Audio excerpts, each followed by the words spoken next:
दिक्कत नहीं था, सुचारू रूप से शासन प्रशासन चल रहा था। समस्या तब खड़ी होती है जब औरंगजेब की मृत्यु हो जाती है।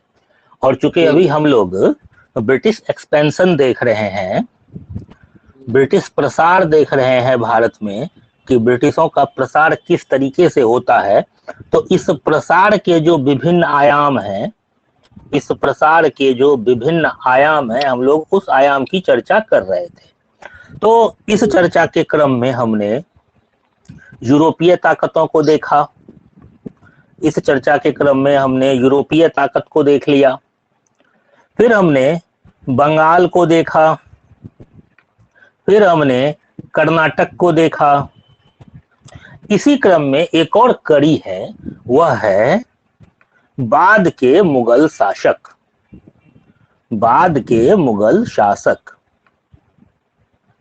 जो बाद के मुगल शासक हैं, हमको उसको भी देखना है, चूंकि वह भी इसी कड़ी का हिस्सा है और बिना इसको समझे हम लोग ब्रिटिश एक्सपेंशन को नहीं समझ सकते हैं।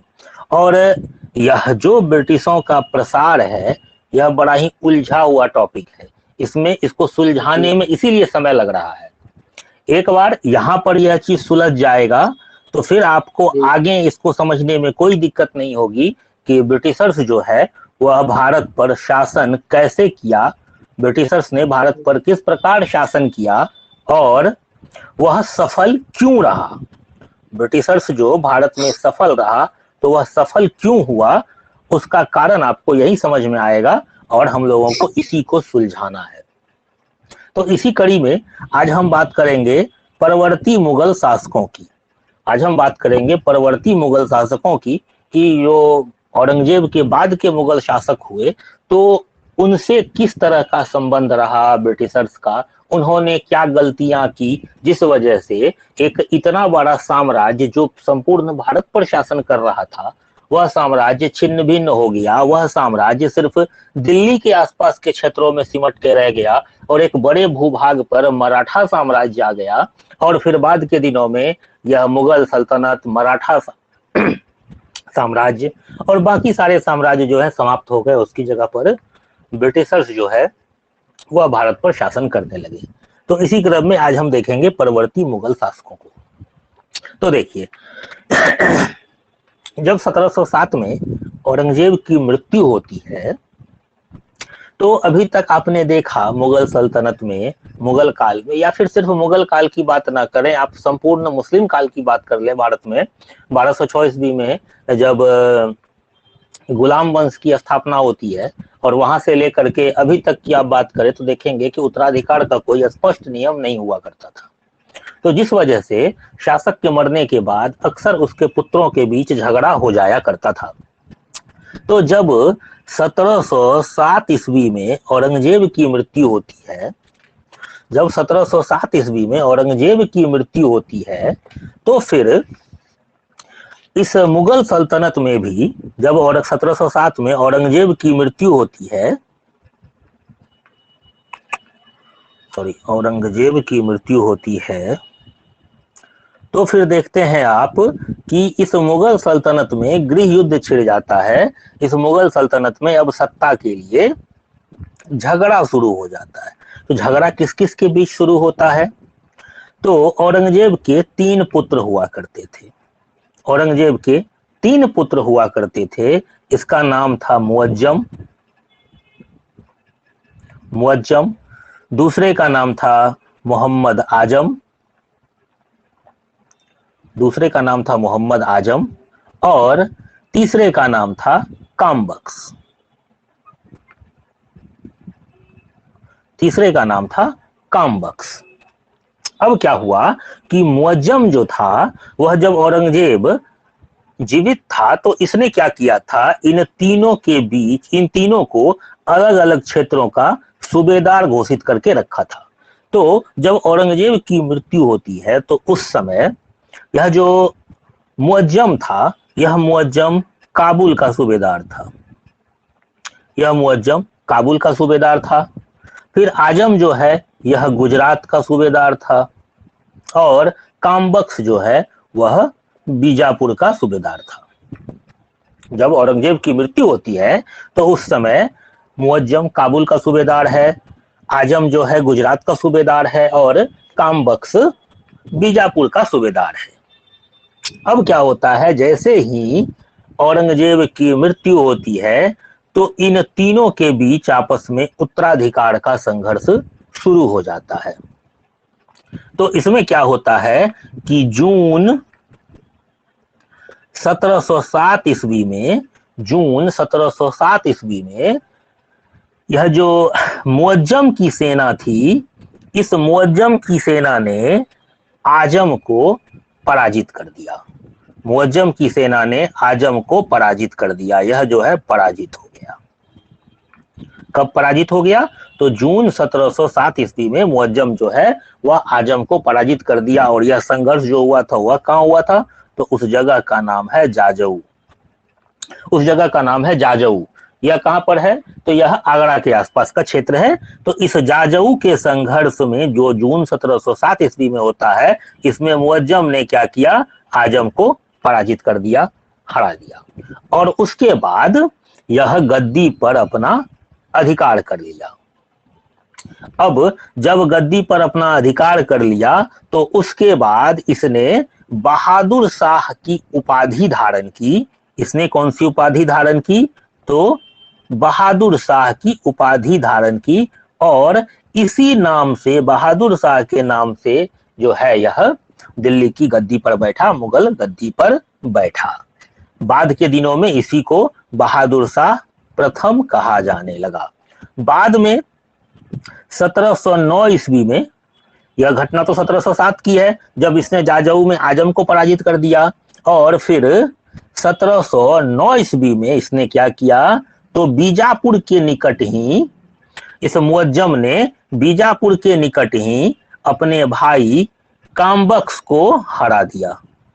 इस बीजापुर के निकट ही 1709 ईस्वी में मुअज्जम ने अपने भाई कामबख्श को हरा दिया, इसको पराजित कर दिया। और इस प्रकार बहादुर शाह प्रथम दिल्ली का सुल्तान बना। इस प्रकार औरंगजेब की मृत्यु के बाद बहादुर शाह प्रथम जो है वह दिल्ली का या भारत का सुल्तान बना। अब जब बहादुर शाह दिल्ली की गद्दी पर बैठता है, जब बहादुर शाह दिल्ली की गद्दी पर बैठता है तो यह तकरीबन 63 वर्ष का होता है। यह तकरीबन, इसकी उम्र जो है वह 63 वर्ष की होती है। तो यह इस उम्र में दिल्ली की गद्दी पर बैठता है। अब इसने काम क्या क्या किया? तो देखिए, जब आप परवर्ती मुगल शासकों की बात करेंगे, जब आप परवर्ती मुगल शासकों की बात करेंगे तो यह जो बहादुर शाह प्रथम है, जिसका कार्यकाल आप पूछेंगे कार्यकाल क्या है, तो इसका कार्यकाल 1707 ईस्वी से लेकर के 1712 ईस्वी तक का है। 1707 से 1712 यह इसका कार्यकाल, इसे 5 साल का है। अब जब आप परवर्ती मुगल शासकों की बात करेंगे, जब आप उत्तर मुगल शासकों की बात करेंगे, तो बहादुर शाह प्रथम इकलौता शासक है जिसके बारे में आप कुछ अच्छा नहीं कह सकते हैं तो कुछ बुरा भी नहीं कह पाएंगे। यह ऐसा शासक है, इकलौता शासक है जिसके विषय में अगर कुछ अच्छा नहीं कहा जा सकता है, अगर आप इस शासक के विषय में कुछ अच्छा नहीं कह सकते हैं तो इसके विषय में कुछ बुरा भी नहीं कह पाएंगे। यह एक ठीक ठाक शासक साबित हुआ परवर्ती मुगल शासकों में। इसके विषय में कहा जाता है कि अगर इकलौता शासक है यह, अगर जिसके बारे में कुछ अच्छा ना कहा जाए, बारे में कुछ अच्छा ना कहा जाए, कुछ अच्छा ना कहा जाए तो बुरा भी नहीं कहा जा सकता है, तो बुरा भी नहीं कहा जा सकता है। यह स्टेटमेंट जो है कई बार पूछा जाता है पीसीएस के एग्जाम में, तो इस स्टेटमेंट को याद रखिएगा। उसके बाद इसने और क्या क्या किया? तो यह एक विद्वान और योग्य व्यक्ति था, ठीक ठाक व्यक्ति था। इसने, सबसे बड़ी बात है कि मेल मिलाप की नीति का अनुसरण किया। इसने क्या किया? तो इसने मेल मिलाप की नीति का अनुसरण किया, मेल मिलाप की नीति का पालन किया। बहादुर शाह प्रथम ने मेल मिलाप की नीति का पालन किया और दरबार में जितने भी गुट थे उन सब के साथ अपना अच्छा संबंध बनाए रखने का प्रयास किया। इसने बहादुर शाह प्रथम ने गुरु गोविंद सिंह के साथ भी अपना संबंध स्थापित किया। गुरु गोविंद सिंह के साथ अपना संबंध स्थापित किया और गुरु गोविंद सिंह को सम्मानित करने के लिए या संतुष्ट करने के लिए या खुश करने के लिए इनको उच्च मनसब प्रदान किया। क्या किया? तो उच्च मनसब प्रदान किया, इनको उच्च मनसब प्रदान किया गुरु गोविंद सिंह के साथ अपना संबंध बेहतर करने के लिए। लेकिन इसी के समय में जब गुरु गोविंद सिंह की मृत्यु हो जाती है तो जो सिख नेता था बंदा बहादुर, जो सिख नेता हुआ गुरु गोविंद सिंह के बाद जिसने सिखों को नेतृत्व प्रदान किया, उस व्यक्ति का नाम था बंदा बहादुर। और इस बंदा बहादुर ने बगावत कर दी, पंजाब में बगावत कर दिया सिखों को साथ मिला करके। तो फिर बहादुर शाह प्रथम ने इसके विरुद्ध एक युद्ध किया, सैन्य अभियान किया और 1712 ईस्वी में बहादुर शाह की मृत्यु हो जाती है। 1712 ईस्वी में बहादुर शाह प्रथम की मृत्यु हो जाती है। तो कुल मिलाकर के बहादुर शाह प्रथम का जो कार्य रहा उसने बस इतना कुछ ही किया। बंदा बहादुर नेतृत्व विद्रोह कर दिया था, तो बंदा बहादुर से इसने क्या किया, लोहगढ़ वापस ले लिया। हालांकि पूरा विद्रोह दबाया नहीं जा सका और फरवरी में इसकी मृत्यु हो जाती है। फरवरी 1712 ईस्वी में इसकी, बहादुर शाह प्रथम की मृत्यु हो जाती है। और इसके विषय में ज्यादा कुछ जानने वाला है नहीं चीज, यहाँ से मेंस में कोई सवाल नहीं आता, बस जो कुछ पीटी फैक्ट है तो उसको जान लेना है। तो ये सब चीज है। उसके बाद इसका कुछ उपनाम है, जैसे इसको साहे बेखबर के नाम से भी जाना जाता है। चूंकि इसकी जो अभिरुचि थी वह शासन प्रशासन में नहीं थी, तो इसको शाह ए बेखबर के नाम से भी जाना जाता है। शाह ए बेखबर, यह भी बहुत बार पूछा जाता है कि किस शासक को शाह ए बेखबर के नाम से जाना जाता है। तो इस शासक को शाह ए बेखबर के नाम से जाना जाता है। बहादुर शाह प्रथम को शाह ए बेखबर के नाम से जाना जाता है।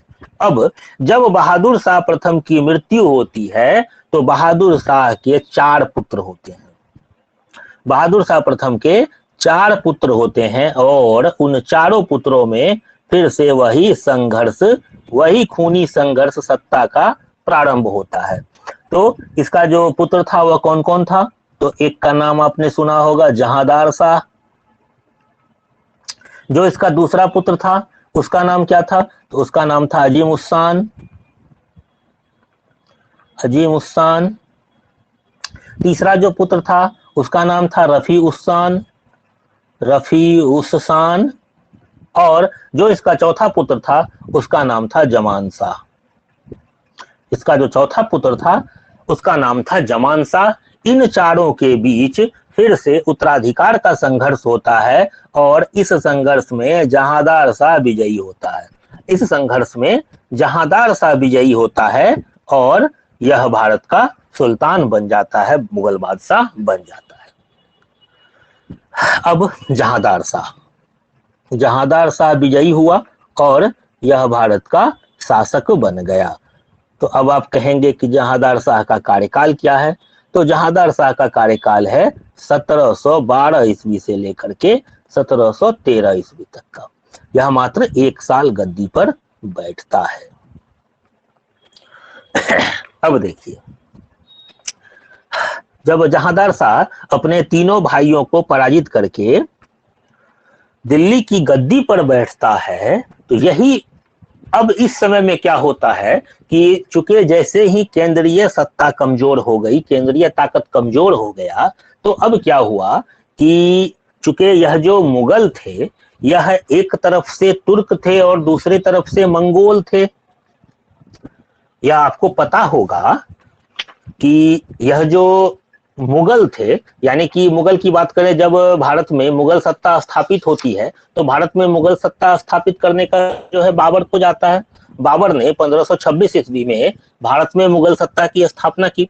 और अगर हम बाबर की बात करें तो बाबर जो है वह कहाँ का शासक था, वह उसका जो पैतृक घर था, यानी कि उसका जो पैतृक राज्य था वह फरगना था, जो कि मध्य एशिया का एक क्षेत्र है। और इस क्षेत्र में बाबर जो है वह पिता की तरफ से तैमूर का वंशज था और माता की तरफ से मंगोल का वंशज था, यानी कि बाबर के खून में तुर्क और मंगोल दोनों का खून था।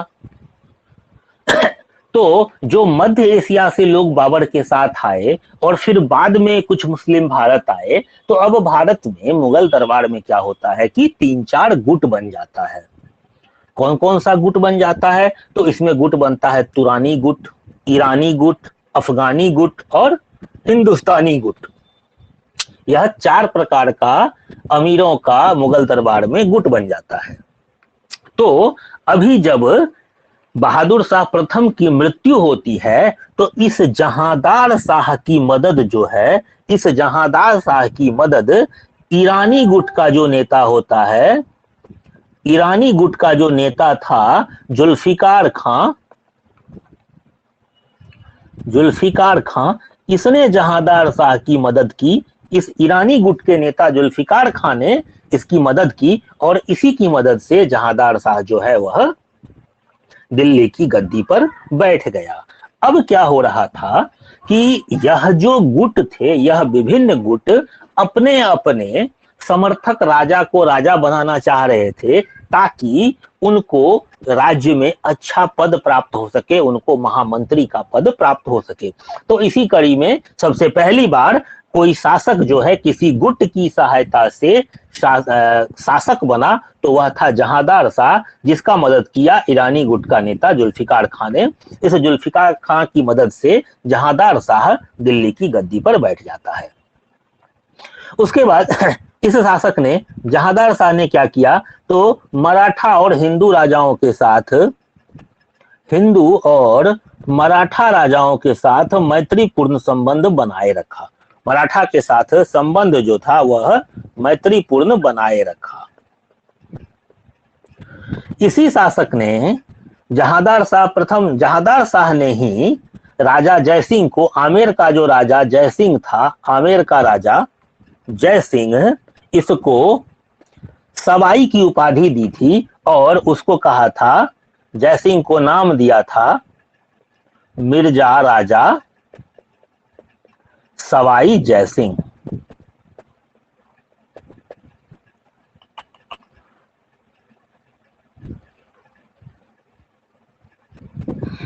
मिर्जा राजा सवाई जयसिंह। तो यह जो नाम दिया था, यह नाम जहांदार शाह ने ही दिया था। आमेर का शासक था, जयसिंह उसका नाम था। उस जयसिंह को मिर्जा राजा सवाई जयसिंह की उपाधि जहांदार शाह ने अपने 1 साल के कार्यकाल में दिया। अब जहांदार शाह जो है वह मराठा को कुछ शर्त पर, जहांदार शाह जो है चूंकि हिंदू और मराठों से मैत्रीपूर्ण संबंध बनाए रखना चाहता था, तो इसने क्या किया, मराठों को कुछ शर्तों पर दक्कन से सरदेशमुखी और चौथ वसूलने का अधिकार दे दिया। क्या किया, तो दक्कन से सरदेशमुखी और चौथ वसूलने का अधिकार मराठों को दे दिया कुछ शर्तों के आधार पर। उसके बाद इस शासक ने क्या किया, तो अपना वित्तीय स्थिति सुधारने के लिए, अपना खजाना भरने के लिए, राजस्व वसूली के लिए इसने क्या किया, तो ठेके पर देने का कार्यक्रम प्रारंभ किया। जब आप बंगाल पढ़ रहे थे तो वहां आपने इजारेदारी प्रथा का नाम सुना होगा कि बंगाल में इजारादारी प्रथा शुरू किया गया था।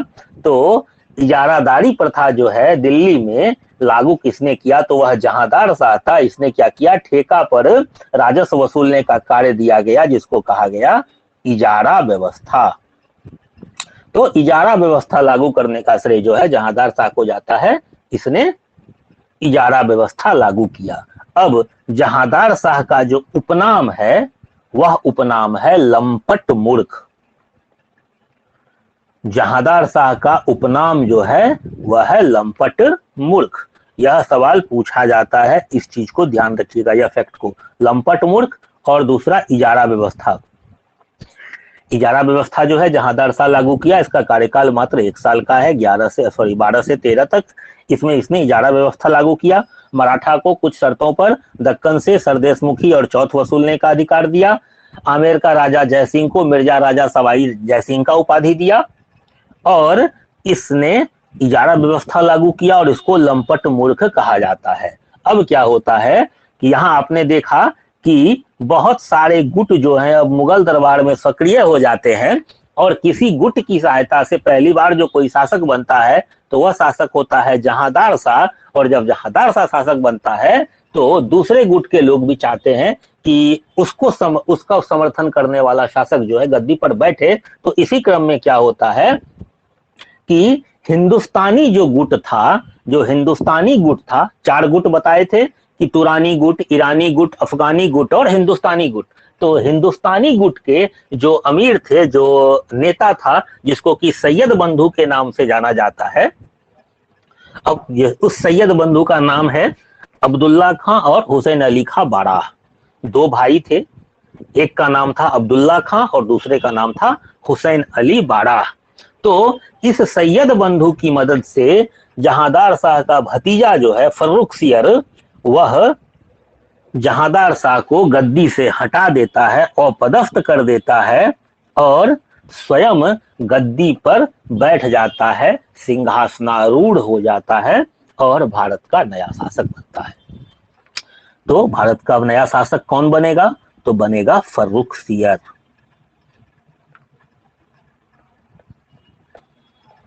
कौन बनेगा? तो बनेगा फर्रुखसियर। यह गद्दी पर कब से कब तक बैठेगा? तो यह बैठेगा 1713 ईस्वी से लेकर के 1719 ईस्वी तक यह दिल्ली की गद्दी पर बैठेगा। अब इसके समय से यह जो गुटबाजी है राज्य में, दरबार में, यह ज्यादा बढ़ जाएगा। अब चूंकि यह जो है यह सैयद बंधु की मदद से बना है शासक, सैयद बंधु की मदद से। और सैयद बंधु कौन है? तो हिंदुस्तानी गुट का प्रमुख है। सैयद बंधु कौन है? तो हिंदुस्तानी गुट का प्रमुख है। अब क्या होता है कि चूंकि अभी जो दरबार में बाकी गुट है, तुरानी गुट है, ईरानी गुट है, अफगानी गुट है, तो वह लोग अपने से हिंदुस्तानी गुट को कमतर समझ रहे हैं, क्योंकि हिंदुस्तानी मुसलमान जो है वह बाद में कन्वर्जन के थ्रू मुसलमान बने हैं, जबकि बाकी लोग जो है अपने आप को शुद्ध खून समझ रहे हैं, अपने आप को ऊंचा मुसलमान समझ रहे हैं। तो यहाँ पर जब हिंदुस्तानी गुट प्रभावी होता है तो बाकी गुट जो है इसके विरुद्ध, इस हिंदुस्तानी गुट के विरुद्ध षड्यंत्र करता है और बाद के दिनों में सैयद बंधु को अपदस्थ करने का कार्य शुरू होता है। यहीं से दरबार में षड्यंत्र का खेल शुरू होता है, यहीं से दरबार में एक दूसरे के पीठ में छुरा घोंपने का कार्यक्रम चालू होता है और बाद के दिनों में मुगल साम्राज्य के पतन का एक बहुत बड़ा कारण बनता है। अब देखिए, यह जो सैयद बंधु है, फर्रुखसियर के शासक बनते ही सैयद बंधु की इतनी ज्यादा ख्याति हो गई कि भारतीय इतिहास में सैयद बंधु को किंग मेकर कहा जाता है। भारतीय इतिहास में सैयद बंधु को किंग मेकर कहा जाता है। यह सवाल रहता है, ध्यान रखिएगा, किंग मेकर किसको कहा जाता है? तो सैयद बंधु को कहा जाता है। क्यों कहा जाता है? तो इन्होंने कुल मिलाकर के 4 लोगों को, कुल मिलाकर के 4 लोगों को बादशाह बनाया। इन्होंने लगातार 4 लोगों को मुगल बादशाह बनाया है, तो इसीलिए इसकी प्रतिष्ठा इतिहास में बढ़ जाती है, इसको किंग मेकर के नाम से जाना जाता है। अब देखिए, जब फर्रुखसियर भारत का शासक बन जाता है, जब मुगल का शासन अपने हाथ में ले लेता है, तो इसने क्या किया कि सैयद बंधु में एक भाई जो है अब्दुल्ला खां, तो अब्दुल्ला खां को वजीर बना दिया। अभी नाम बताए थे, सैयद बंधु दो भाई थे इसलिए इसको बंधु कहा जाता है। पहले का नाम अब्दुल्ला खां और दूसरे का नाम हुसैन अली बाड़ा। तो अब्दुल्ला को इसने क्या किया, वजीर बना दिया। गुट इसीलिए प्रभावी थे कि उनको वजीर और मीर बख्शी जैसे महत्वपूर्ण पदों पर बिठाया जाए, तो इसने अब्दुल्ला को वजीर बना दिया और हुसैन अली को मीर बख्शी बना दिया। हुसैन अली को मीर बख्शी बना दिया। उसके बाद सैयद बंधुओं ने क्या किया कि फर्रुखसियर से कहा कि हुजूर जजिया भी समाप्त कर दीजिए और तीर्थ यात्रा कर भी समाप्त कर दीजिए। तो क्या हो गया, जजिया समाप्त हो गया। जजिया समाप्त हो गया, सैयद बंधुओं ने जजिया को समाप्त कर दिया और तीर्थ यात्रा कर को भी समाप्त कर दिया। तीर्थ यात्रा कर जो है वह भी समाप्त हो गया। उसके बाद समय आता है 1717 का। अब 1717 में क्या होता है कि पढ़ाए थे जब बंगाल, तो याद होगा कि क्या होता है कि फर्रुखसियर को जो है वो कहने के लिए लाइलाज बीमारी हो जाती है। और लाइलाज बीमारी क्या होती है, तो इसको हो जाता है बलतोड़। अब जब इसको बलतोड़ हो जाता है, दर्द से छटपटा रहा है और हमारे यहाँ जो भी इलाज चल रहा है वो आयुर्वेद का चल रहा है, यूनानी पद्धति से इलाज हो रहा है। तो वह इलाज कारगर तो होता है लेकिन तुरंत में प्रभावी नहीं होता है। लेकिन अंग्रेज जो है वो एलोपैथी लेकर के आए हैं। तो जब यह इससे प्रभावित होता है, दर्द से छटपटा रहा होता है, तो अंग्रेज आता है, कहता है कि लाइए हम इलाज कर देते हैं, हम आपको ठीक कर देंगे। इलाज करता है और अगर बलतोड़ ठीक हो जाता है, चीर फाड़ दिया होगा, सुइया हुआ ठोक दिया होगा, बलतोड़ ठीक हो गया। अब जब बलतोड़ ठीक हो गया तो उसी के एवज में इसने कंपनी को अधिकार पत्र दिया था, याद होगा। यहां से चीजों को आपको लिंक करते चलना है। हम सिर्फ डोर सुलझा रहे हैं, कौन सा सिरा कहां पकड़ना है अब आपके दिमाग में हर बात होनी चाहिए। क्योंकि अगर ये चीज मिस हो जाएगा तो फिर मॉडर्न हिस्ट्री सबसे खराब पेपर होता है। क्योंकि यहाँ पर घटनाक्रम और काल दोनों इतना ज्यादा है और दोनों के बारे में निश्चित रूप से कहा जा सकता है, हर चीज के बारे में हमें निश्चित रूप से पता है। तो इस वजह से अगर यहाँ पर घटनाक्रम या कालखंड में कुछ भी उल्टा होता है तो पूरा इतिहास उल्टा पुल्टा हो जाएगा। तो जब हम आपको अभी अधिकार पत्र या कंपनी का मैग्ना कार्टा पढ़ा रहे हैं, बता रहे हैं, तो आपको वो चीज याद आना चाहिए। क्योंकि इस विषय में हम लोगों ने बहुत डिटेल में बात किया है। इस मैग्ना कार्टा के बारे में क्या कुछ है, हमने हर उस पहलू पर बात कर लिया है। तो यह चीज आपके दिमाग में बिल्कुल क्लिक होते रहना चाहिए और हर चीज लिंक होते रहना चाहिए कि कहां से क्या जुड़ रहा है। इसीलिए एक सेक्शन को ले जा करके 1760 1764 ईस्वी तक सबको ले करके छोड़ रहे हैं, क्योंकि उसके बाद से यहां तक ही चीजें उलझी हुई हैं। उसके बाद से फिर एक पावर होगा, ब्रिटिश होगा, और 1764 में फिर जब लड़ाई होगी और उसके बाद ब्रिटिश का ही साम्राज्य हो जाएगा संपूर्ण भारत पर। तो यहां तक आपको चीजों को लिंक करते चलना है, हर चीज दिमाग में रखना है कि कौन चीज कहां से किसके साथ जुड़ रहा है। तो 1717 में इसने कंपनी को क्या किया, मैग्ना कार्टा प्रदान कर दिया। और फर्रुखसियर के ही काल में अभी तुरंत बताए थे कि बंदा बहादुर जो है विद्रोह किया था। तो बंदा बहादुर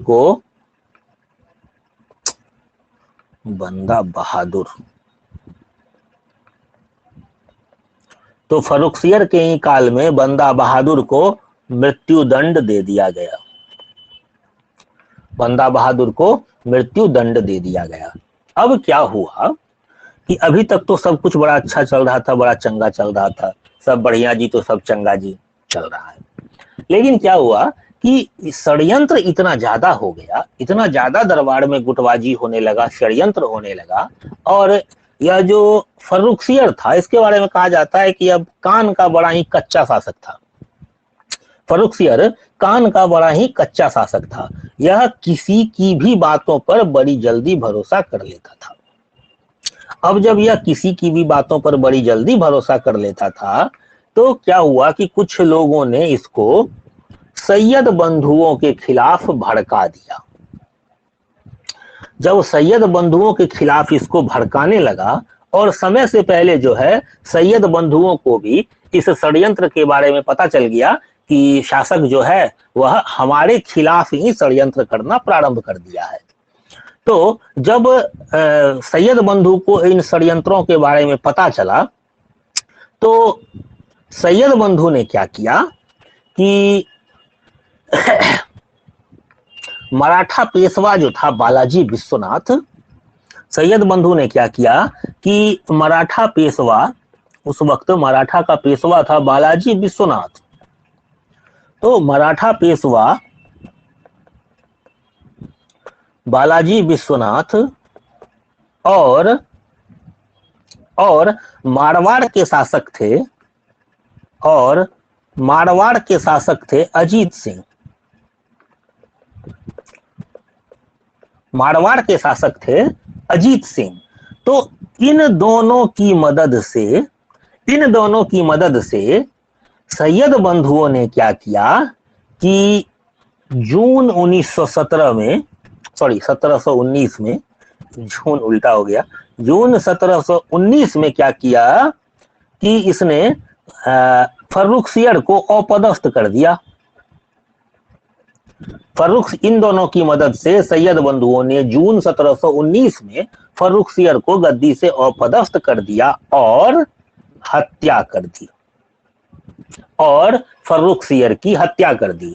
यह इतिहास का पहला मामला है, मतलब इतिहास कहने का मतलब कि मुगल इतिहास का यह पहला मामला है जब किसी अमीर ने, अमीर का मतलब समझ रहे हैं, जब किसी अमीर ने मुगल बादशाह की हत्या कर दी। मुगल बादशाह की हत्या कर दी, यह पहला मामला है मुगल साम्राज्य का। जब सैयद बंधुओं के खिलाफ षड्यंत्र होने लगा और शासक स्वयं षड्यंत्र करने लगा, सैयद बंधुओं को इसकी जानकारी हो गई समय से पहले, तो सैयद बंधुओं ने क्या किया कि मराठा जो पेशवा था बालाजी विश्वनाथ और मारवाड़ का शासक अजीत सिंह, इन दोनों की सहायता से फर्रुखसियर को सिंहासन से अपदस्थ कर दिया और उसकी हत्या कर दी। और यह मुगल साम्राज्य का पहला मामला है, यह मुगल साम्राज्य का पहला मामला है जब किसी अमीर ने मुगल बादशाह की हत्या कर दी। उसके बाद जब इसकी हत्या हो गई, जब फर्रुखसियर की हत्या कर दी गई, तो फिर सैयद बंधुओं ने क्या किया, अभी कुछ देर पहले मैंने बताया था कि इन्होंने 4 व्यक्तियों को शासक बनाया था, 4 व्यक्तियों को शासक बनाया, उसमें से एक की हत्या हो गई फर्रुखसियर की। अब उसके बाद उसने क्या किया, तो 1719 ईस्वी में रफी उद दरजात को गद्दी पर बिठाया। 1719 में रफी उद दरजात को गद्दी पर बिठाया। लेकिन क्या हुआ कि किसी बीमारी की वजह से, कौन सी बीमारी पता नहीं, बट किसी बीमारी की वजह से, कहा जाता है कि टीबी हो गया था, इसको कहा जाता है कि टीबी हो गया था, तो उसकी वजह से रफी उद दरजात की मृत्यु हो जाती है और रफी उद दरजात जो है वह मर जाता है। जब रफी उद दरजात मर जाता है तो उसके बाद जो है फिर उसने, सैयद बंधुओं ने क्या किया कि यह 1719 की ही घटना है लगातार, रफी उद दौला को गद्दी पर बिठा दिया, रफी उद दौला को गद्दी पर बिठा देता है। हालांकि रफी उद दौला की भी मृत्यु जो है वह जल्दी ही हो जाती है। क्यों हो जाती है? यह बड़ा ही अफीमची था। इसको कहा जाता है कि अफीम की बड़ी ही गंदी आदत थी। तो रफी उद दौला की भी मृत्यु जल्दी ही हो जाती है। उसके बाद जब रफी उद दौला की मृत्यु हो जाती है तो दिल्ली की गद्दी पर सैयद बंधुओं ने, जब रफी-उद-दौला की मृत्यु हो गई तो उसने क्या किया कि रफी-उद-दौला का जो पुत्र था रोशन अख्तर, इस रोशन अख्तर को गद्दी पर बिठा दिया। यह जो रोशन अख्तर था इसको गद्दी पर बिठा दिया। अब यह रोशन अख्तर जो है बड़ा ही महत्वपूर्ण कैरेक्टर है, इसको आपको देखना होगा अलग से। रफी-उद-दरजात और रफी-उद-दौला कोई कैरेक्टर नहीं है, आता है जाता है, आया राम गया राम हो गया। अब यह जो बनेगा रोशन अख्तर, यह रोशन अख्तर कौन था? तो यह जो रोशन अख्तर है यह रफी-उद-दौला का पुत्र था, रफी-उद-दौला का पुत्र था। यहाँ यह ध्यान रखिएगा कि रफी-उद-दौला जो है वह शाहजहां द्वितीय की उपाधि धारण किया था और शाहजहां द्वितीय के नाम से ही गद्दी पर बैठा था। ठीक है, यह चीज ध्यान रखिएगा, कभी कभी पूछ देता है कि शाहजहां द्वितीय, तो रफी-उद-दौला जो है वह शाहजहां द्वितीय के नाम से गद्दी पर बैठा था। अब जो इसका पुत्र था रोशन अख्तर, यह रोशन अख्तर जो गद्दी पर बैठता है तो गद्दी पर किस नाम से बैठता है? तो गद्दी पर बैठता है मोहम्मद शाह के नाम से। यह रोशन अख्तर दिल्ली की गद्दी पर बैठता है मोहम्मद शाह के नाम से, और इसका जो कार्यकाल होता है वह बड़ा ही लंबा कार्यकाल होता है।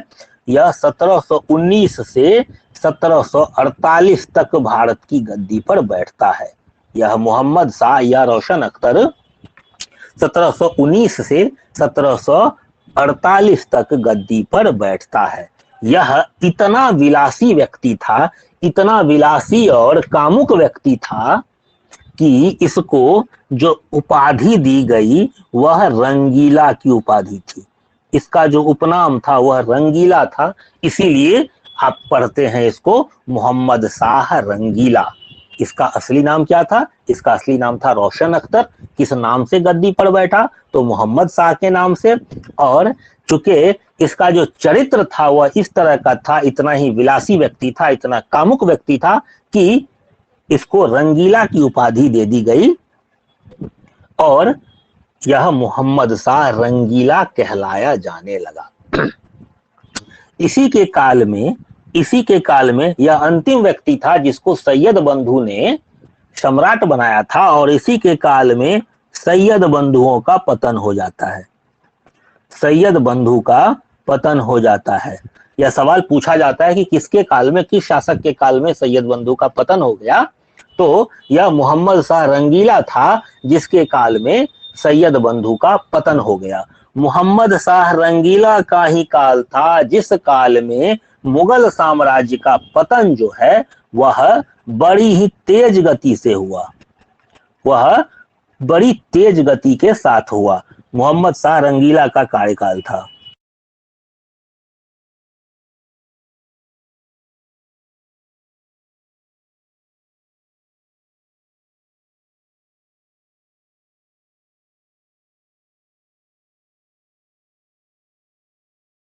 यह बंगाल का उदय हो गया, हैदराबाद का उदय हो गया और भरतपुर का उदय हो गया। बंगाल,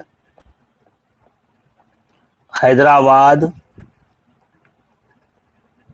भरतपुर, इन सारे क्षेत्रों में, अनेक क्षेत्रों में अलग अलग साम्राज्य की स्थापना हो गई। अलग अलग शासकों ने अपने आप को स्वतंत्र घोषित कर लिया और मुगल साम्राज्य जो है वह तेज गति से, बड़ी ही तेजी से टूटने लगा। तो वह कार्यकाल किसका था? तो वह कार्यकाल था मोहम्मद शाह का। अब मोहम्मद शाह के कार्यकाल में एक सबसे महत्वपूर्ण घटना होती है जिसकी वजह से यह जो भारत की प्रतिष्ठा थी वह भारत की प्रतिष्ठा बिल्कुल धूमिल हो गई, बहुत ही खराब हो गई। वह क्या था? तो इसी के कार्यकाल में भारत पर नादिर शाह का आक्रमण हुआ था। भारत पर नादिर शाह का आक्रमण मोहम्मद शाह रंगीला के ही कार्यकाल में हुआ। उसने कब किया था आक्रमण भारत पर? तो 1739 ईस्वी में। 1739 ईस्वी में नादिर शाह का आक्रमण भारत पर होता है और नादिर शाह ने क्या किया, जब नादिर शाह का आक्रमण होता है भारत पर, तो उसने क्या किया, तो नादिर शाह ने भारत से तख्ते ताउस, कोहिनूर और भारत का खजाना ले गया। नादिर शाह क्या सब ले गया, तो तख्ते ताउस या इसको तख्त ए ताउस भी कहते हैं। इसका मतलब क्या हुआ, जिसको हम लोग जानते हैं मयूर सिंहासन के नाम से, मयूर सिंहासन। और क्या ले गया, तो कोहिनूर हीरा और क्या ले गया, तो खजाना। यह भारत से इतना कुछ ले गया। यह भारत में कितने, नादिर शाह जो है वो दिल्ली में कितने दिन तक रहा, तो नादिर शाह दिल्ली में 57 दिन तक टिका रहा। 57 दिन तक इसने जम करके लूटमार किया। और जो मुगल सम्राट थे मोहम्मद शाह रंगीला जी, या जो मुगल सम्राट थे रंगीला साहब, इन्होंने क्या किया, तो अपनी पुत्री का विवाह नादिर शाह का जो पुत्र था नसीरुल्लाह मिर्जा इससे कर दिया। मोहम्मद शाह रंगीला ने अपनी पुत्री की शादी नादिर शाह के पुत्र नसीरुल्लाह मिर्जा के साथ कर दिया। यह इसके शासनकाल की सबसे बड़ी घटनाओं में से एक था। और उसके बाद इसके शासनकाल की दूसरी घटना थी, और वह घटना थी 1747 ईस्वी में भारत पर अहमद शाह अब्दाली का आक्रमण।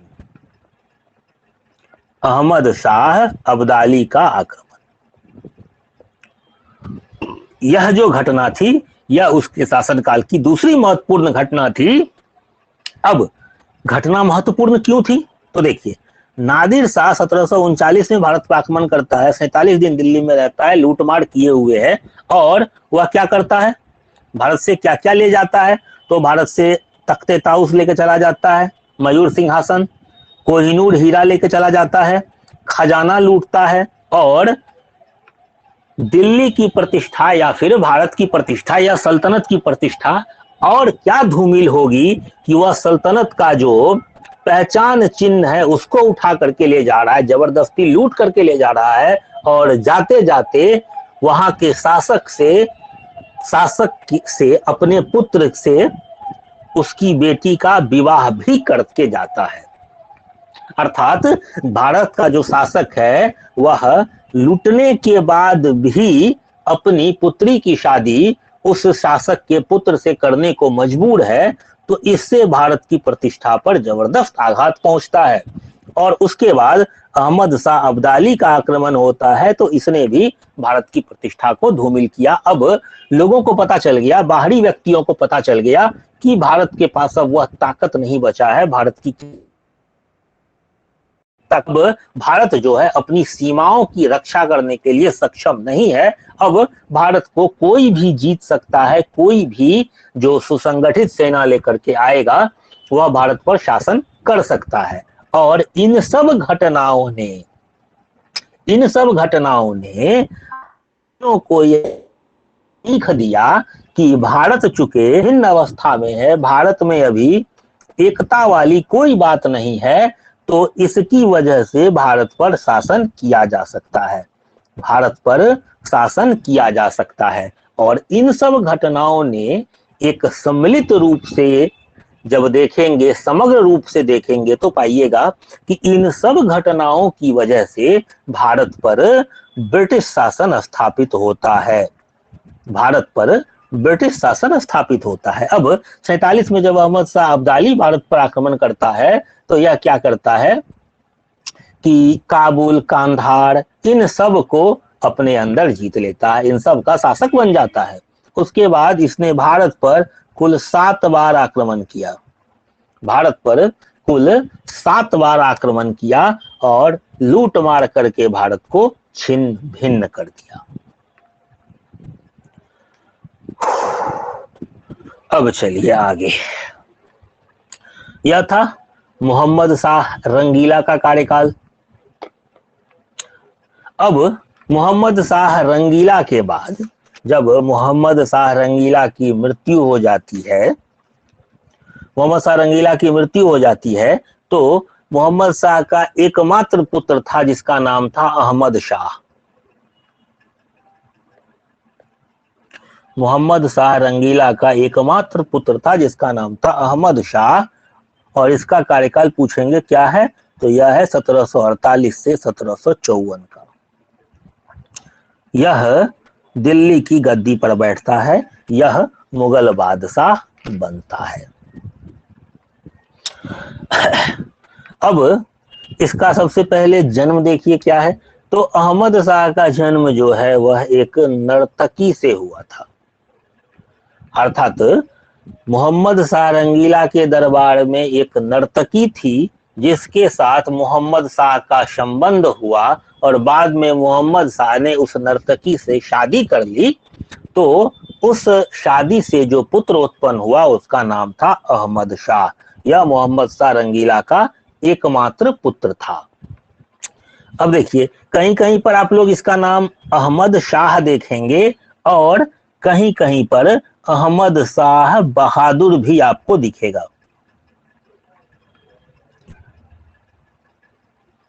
कहीं कहीं पर इसका नाम अहमद शाह बहादुर भी दिखेगा, अहमद शाह बहादुर। तो यह दोनों इसी का नाम है। कहीं कहीं पर आपको अहमद शाह दिखेगा और कहीं कहीं पर अहमद शाह बहादुर पूरा नाम दिखेगा, तो दोनों इसी का नाम है, इसमें कंफ्यूज नहीं होना है। 1748 से 54 तक का इसका कार्यकाल है। इसका जन्म एक नर्तकी से हुआ है, मोहम्मद शाह रंगीला का एकमात्र पुत्र है, और इसका कार्यकाल जो हम जानते हैं सबसे ज्यादा, तो इसका कार्यकाल हम सिर्फ इसलिए जानते हैं कि अहमद शाह अब्दाली का आक्रमण होता है। 1747 से वो आक्रमण करना शुरू किया बताए, और 7 बार आक्रमण किया, और इसका कार्यकाल 48 से ही शुरू हो जाता है। तो इसका कार्यकाल जो है अहमद शाह अब्दाली के आक्रमण के लिए जाना जाता है। सबसे ज्यादा इसका आक्रमण इसी के काल में हुआ।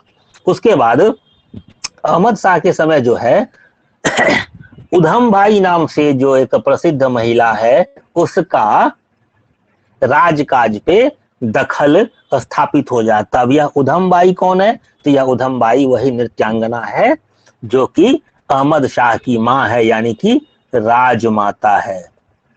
तो राजमाता उधम बाई का हस्तक्षेप जो है वह राजकाज में बढ़ जाता है, प्रशासनिक कार्यक्रम में अत्यधिक हस्तक्षेप रहती है, और उसको जो उपाधि दी गई उधम बाई को, तो उपाधि थी किबला ए आजम। किबला ए आजम। बीपीएससी 4-5 बार इस सवाल को पूछ चुका है कि किबला ए आजम किसकी उपाधि थी, तो किबला ए आजम राजमाता उधम बाई की उपाधि थी। इसका प्रशासनिक कार्यों में बहुत ज्यादा हस्तक्षेप था। अब अहमद शाह ने क्या किया था कि हिजरों का जो सरदार था जावेद खां, हिजरों का सरदार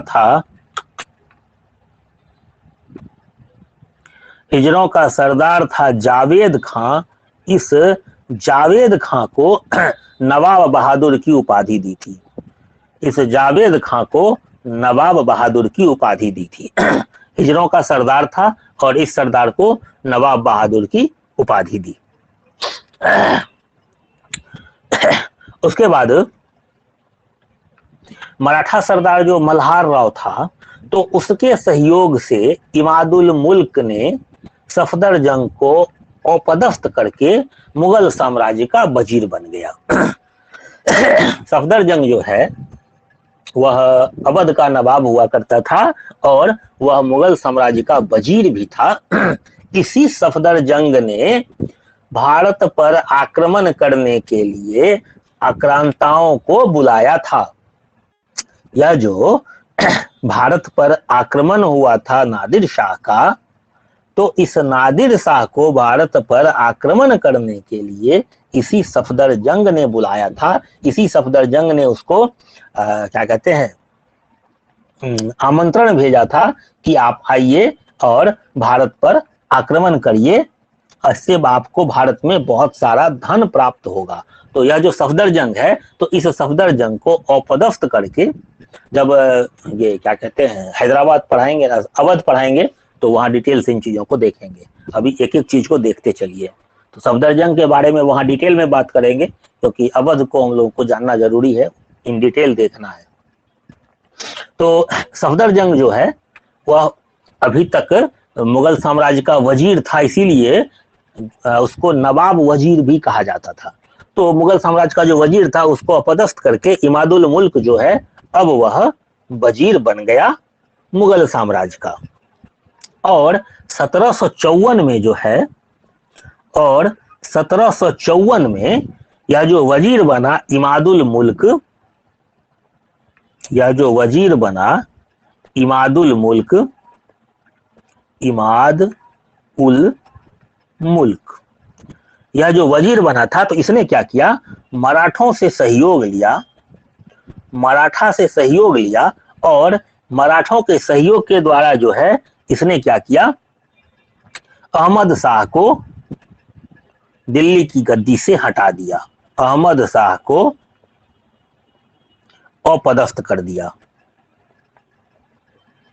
अपदस्थ कर दिया।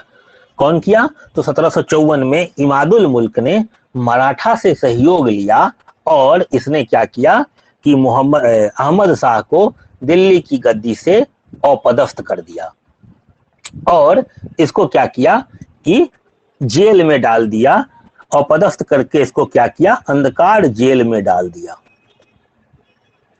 अंधकार जेल में डाल दिया। और अपने गुट के किसी व्यक्ति को शासक बनाने के लिए तो इसने क्या किया, जहांदार शाह नाम याद है,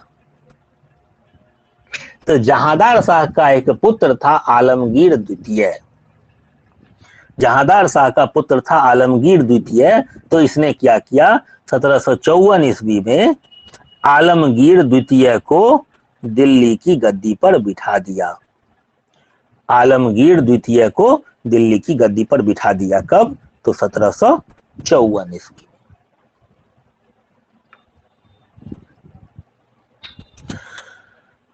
अब देखिए आलमगीर द्वितीय, हालांकि इसका कार्यकाल कुछ खास है नहीं, लेकिन फिर भी नाम है तो हम लोगों को देखना ही है। 1754 से 58 तक यह भारत का शासक रहा, 4 साल बैठा।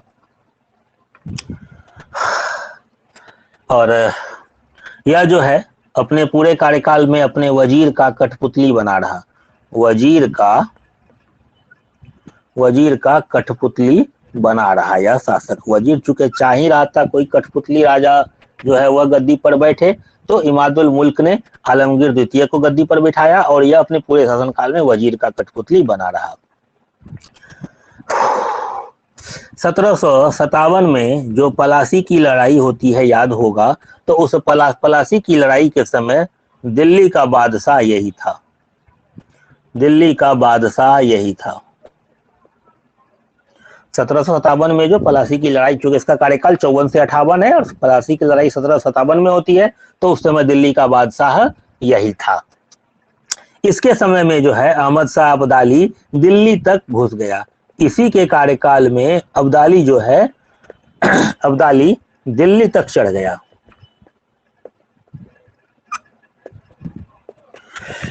आलमगीर द्वितीय के कार्यकाल में ही अहमद शाह अब्दाली दिल्ली तक घुस गया। और 1758 ईस्वी में, 1758 ईस्वी में फिर से जो है इसका क्या कहते हैं, इसका जो वजीर था, वजीर इमादुल मुल्क, तो इस वजीर इमादुल मुल्क ने 1758 में इसकी हत्या करवा दी। इमादुल मुल्क ने 1758 ईस्वी में इसकी हत्या करवा दी और बहादुर शाह प्रथम याद होगा, तो बहादुर शाह प्रथम का पौत्र था, बहादुर शाह प्रथम का पौत्र था शाहजहां तृतीय, उसको गद्दी पर बिठा दिया। शाहजहां द्वितीय भी गद्दी पर बैठा है, याद होगा, और शाहजहां तृतीय को भी गद्दी पर बिठा दिया। यह कौन था? तो बहादुर शाह प्रथम का पौत्र था, पोता था। तो इस प्रकार जिस वजीर इमादुल मुल्क ने आलमगीर द्वितीय को दिल्ली की गद्दी पर बिठाया, उसी आलमगीर इमादुल मुल्क ने 1758 में इसकी हत्या कर दी और बहादुर शाह प्रथम के पौत्र शाहजहां तृतीय को दिल्ली की गद्दी पर बिठा दिया। अब शाहजहां तृतीय का कार्यकाल देखेंगे। हालांकि कुछ है नहीं, लेकिन फिर भी नाम है तो देखना है। इसका जो कार्यकाल है वो 1758 से 1759 तक का है। इसने कोई झंडा नहीं गाड़ा, कुछ भी नहीं किया, बस नाम का शासक बना रहा। अब देखिए क्या होता। इसके समय में कुछ खेल हो गया। वह खेल क्या हुआ वह देखिए।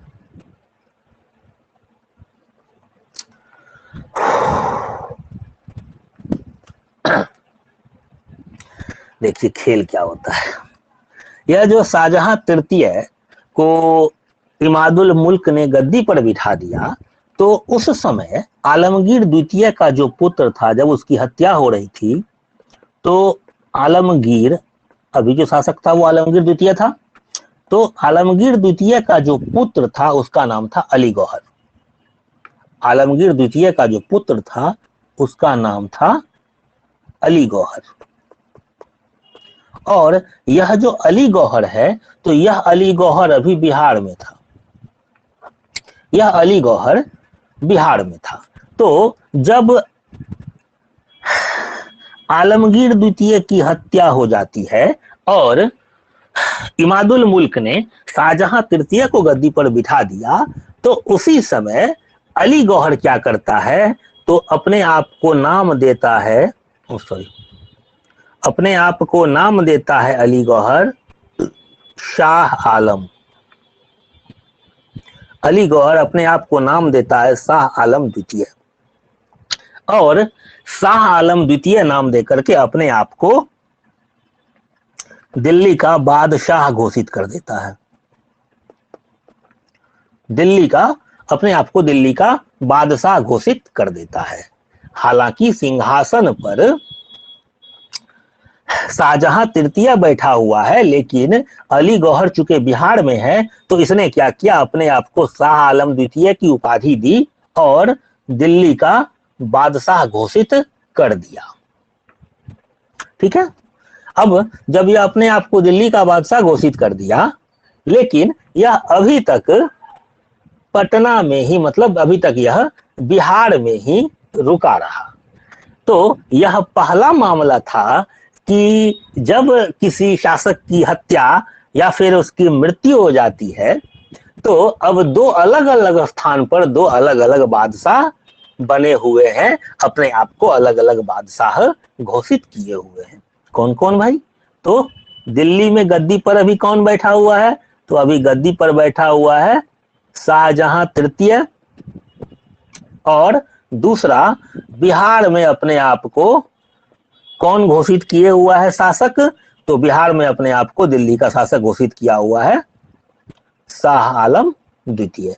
तो इस प्रकार दो अलग अलग जगह पर दो अलग अलग बादशाह बैठा हुआ है। अब देखिए, यह जो शाह आलम है, यह, इसका कार्यकाल कहा जाता है 1759 से लेकर के 1806 ईस्वी तक। 1759 से लेकर के 1806 ईस्वी तक किस शाह आलम द्वितीय का कार्यकाल है। लेकिन क्या होता है कि यह शाह आलम द्वितीय जो है अगले 6 वर्ष तक दिल्ली नहीं आ पाया। 6 वर्ष तक दिल्ली नहीं आ पाया। तो जब अगले 6 वर्ष तक दिल्ली नहीं आ पाया, तो एक इतिहास का बड़ा ही महत्वपूर्ण युद्ध होता है, और वह उस युद्ध का कालखंड है 1764 ईस्वी। वह युद्ध होता है बक्सर में,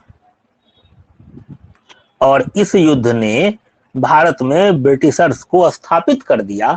तो उस समय जब यह बक्सर का युद्ध होता है तो भारत का बादशाह होता है शाह आलम द्वितीय, और यह भी उस युद्ध में भाग लेता है अवध के नवाब शुजा-उद-दौला के साथ मिल करके। और युद्ध से जो भाग करके आया था मीर कासिम, बंगाल का नवाब, उस मीर कासिम, अवध का नवाब शुजा-उद-दौला और मुगल बादशाह शाह आलम द्वितीय तीनों संयुक्त रूप से 1764 ईस्वी में बक्सर में अंग्रेजों से लड़ता है, ईस्ट इंडिया कंपनी से लड़ता है। और यहाँ पर ईस्ट इंडिया कंपनी युद्ध जीत जाती है और भारत में वह निश्चित तौर पर अब स्थापित होने की दिशा में अग्रसर हो जाती है, भारत में स्थापित हो जाती है। तो यह जो बक्सर का युद्ध हुआ वह इसी शाह आलम द्वितीय के कार्यकाल में हुआ। अब जब बक्सर के युद्ध में हार हो जाती है तो 1765 ईस्वी में जो इलाहाबाद की संधि होती है वह इसी के कार्यकाल में होती है। इलाहाबाद की संधि होती है वह शाह आलम द्वितीय के कार्यकाल में होती है, और इलाहाबाद की संधि के बाद ही यह जो मुगल हैं अब अंग्रेजों के पेंशन भोगी हो गए।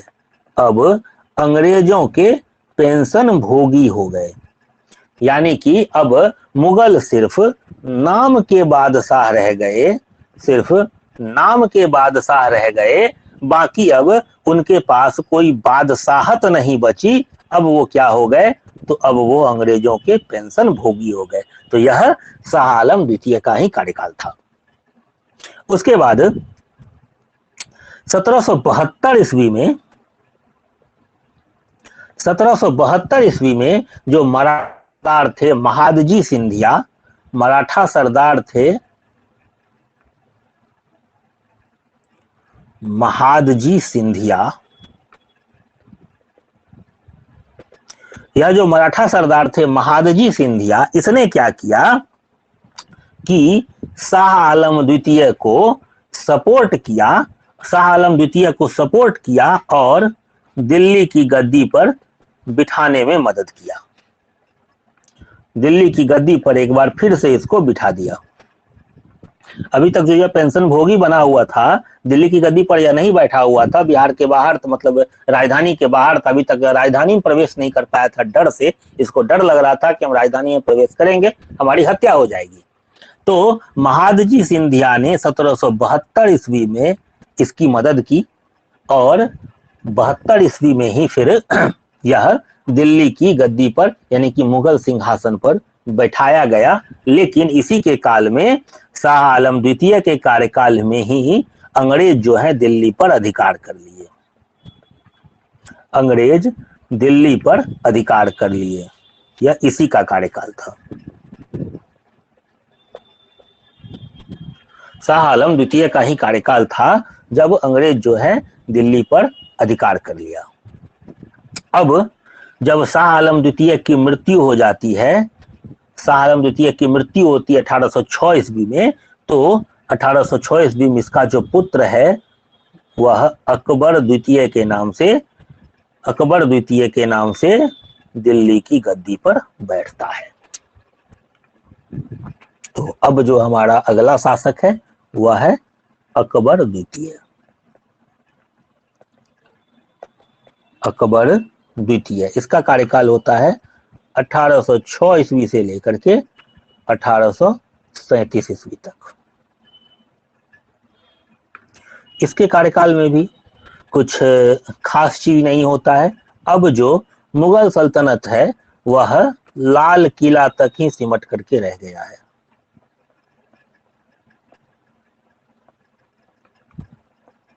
अब जो मुगल सल्तनत है वह लाल किला तक सिमट करके रह गया। उसके बाद अंग्रेज, चुके शाह आलम द्वितीय के समय अंग्रेज जो है दिल्ली पर अधिकार कर चुके हैं, आपने देख लिया। तो अकबर द्वितीय जो है वह अंग्रेजी संरक्षण में बनने वाला पहला बादशाह है। अंग्रेजी संरक्षण में बनने वाला प्रथम बादशाह है।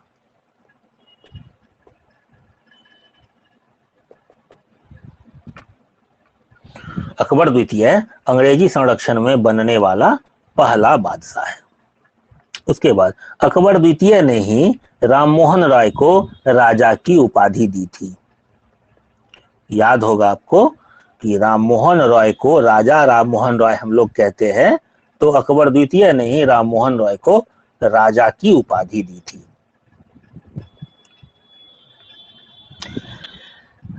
इसी के कहने पर अकबर द्वितीय के ही कहने पर अकबर द्वितीय चूंकि राजा राममोहन रॉय को ब्रिटेन भेजा था महारानी से बात करने के लिए, पेंशन बढ़ाने के लिए कि हमारा पेंशन बढ़ाया जाए, तो बात करने के लिए ही इसको राजा की उपाधि दी थी। और यही बात करने के लिए जो राजा राममोहन राय ब्रिटेन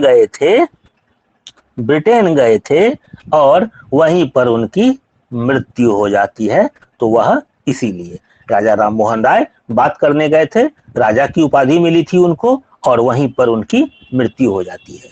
अकबर द्वितीय के कार्यकाल में और कुछ नहीं होता है। अब जब 1837 में अकबर द्वितीय की मृत्यु हो जाती है, तो अकबर द्वितीय की मृत्यु के बाद 1837 ईस्वी में बहादुर शाह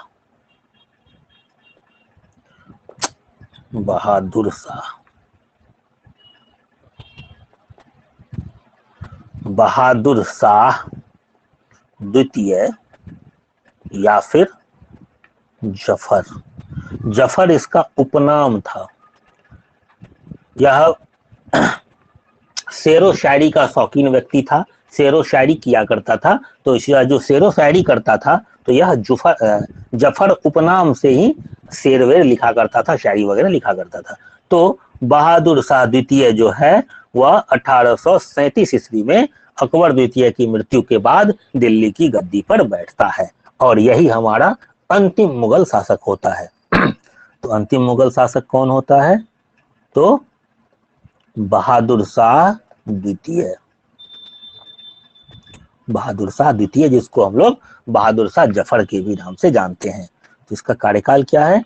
तो इसका कार्यकाल है 1837 ईस्वी से लेकर के 1857, क्योंकि 57 में क्रांति होगी और उसके बाद इसको रंगून भेज दिया जाएगा और यह इकलौता बादशाह होगा जिसको रंगून में ही दफन कर दिया जाएगा और इसके साथ ही दिल्ली से या भारत से मुगल सल्तनत का अंत हो जाएगा। तो यह जफर उपनाम से शायरी करता था। कई बार पूछता है कि जफर उपनाम से शायरी कौन सा शासक करता था? तो यह जफर उपनाम से शायरी करता था, इसीलिए इसको हम लोग बहादुर शाह जफर भी कहते हैं। और इसके समय में कुछ ऐसा नहीं हुआ जिसको याद रखा जाए, बस इतना ही हुआ कि चूंकि 1857 के विद्रोहियों ने इसको अपना नेता घोषित कर दिया था, तो इसलिए जब विद्रोह का दमन होता है तो इसको विद्रोहियों का साथ देने के लिए रंगून निर्वासित कर दिया जाता है और वहीं पर 1862 ईस्वी में बहादुर शाह द्वितीय की मृत्यु हो जाती है। यह मुगल साम्राज्य का अंतिम शासक था और इसकी मृत्यु के पश्चात ही कानूनी रूप से मुगल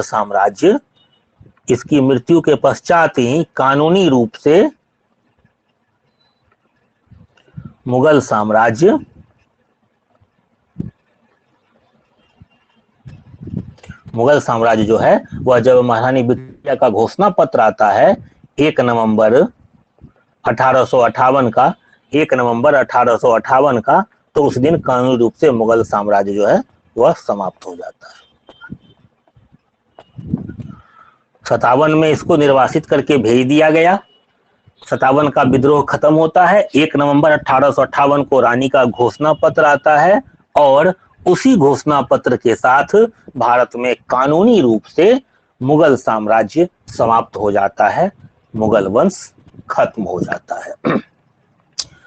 अपने अंतिम दिनों में इस बहादुर शाह जफर ने एक बड़ा ही अच्छा नज्म लिखा था जो आज तक बड़ा ही प्रसिद्ध है। इसी का लिखा हुआ है कि ना किसी की आंख का नूर हूं, ना किसी के दिल का करार हूं, जो किसी के काम ना आ सका मैं वो बुझता हुआ चिराग हूं। यह शायरी इसने अपने अंतिम दिनों में लिखी थी और इसी के साथ मुगल वंश का पतन हो जाता है, मुगल साम्राज्य भारत से समाप्त हो जाता है और 1 नवंबर 1858 से भारत पर कंपनी का राज भी समाप्त हो जाता है और भारत पर अंग्रेजी हुकूमत प्रारंभ हो जाती है। भारत पर अंग्रेजी हुकूमत प्रारंभ हो जाती है। अभी तक जो भारत पर शासन कंपनी के थ्रू चल रहा था, अब वह डायरेक्टली अंग्रेजी सरकार के द्वारा चलती है, ब्रिटिश सरकार के द्वारा चलती है। तो इस प्रकार मुगल वंश का आज पतन हो गया। अब कल हम लोग छोटे छोटे कुछ राज्य बचे हैं, जैसे मैसूर के साथ, और फिर थोड़ा सा अवध को देखना है, और उसके बाद फिर सिर्फ और सिर्फ ब्रिटिश चलेगा और फिर आधुनिक भारत एक सही ट्रैक पर आ जाएगा। फिर आराम से हम लोग आगे बढ़ेंगे। यहाँ थोड़ा सा संभल के चलना पड़ रहा है, इसलिए थोड़ा सा विलंब हो रहा है। हाँ, इसमें लिंक करना पड़ रहा है एक दूसरे के। हाँ बिल्कुल जी, मजा आया, अच्छा लगा, बहुत समझ में आया। कोई दिक्कत नहीं, कोई दिक्कत नहीं, बहुत अच्छा लगा। तो चलिए फिर कल मिलते हैं अपने समय पर 11:15 बजे कल, और बाकी छोटे छोटे राज्य हैं उसको कर लेते हैं। जी ठीक है, ठीक है सर, थैंक यू।